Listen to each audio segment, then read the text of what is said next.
First, the person who gives the first ball passes to the person who receives the ball.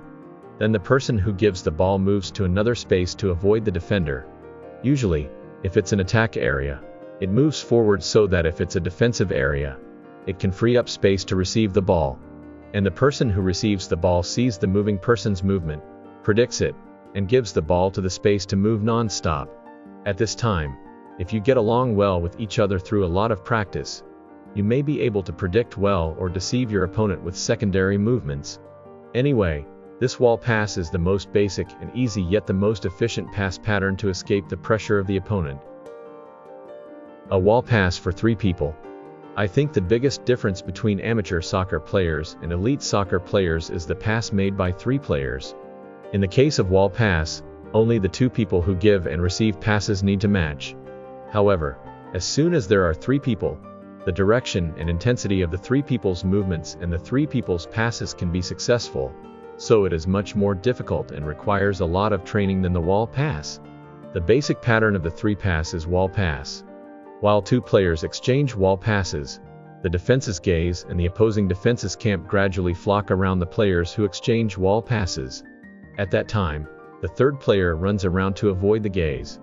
Then, the pass that opens will go out. But at this time, it is important to give the ball weakly with appropriate strength or just leave it well so that the first pass after the first pass after the first pass and the return pass can get an open pass or kick. And when you're working on it, the other 3rd player has to trust the 2 and have a sense of turning around in advance. So this pattern is very difficult to actually succeed in the game, and the difference between elite athletes and amateurs is stark.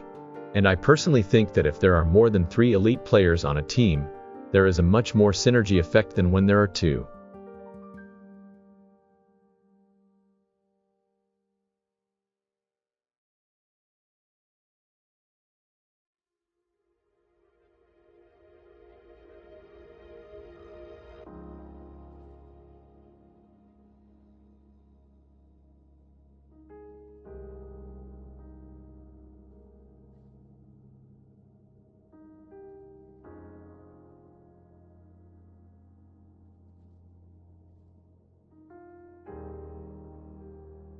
Today, we learned more about inside foot pass, how to improve pass accuracy.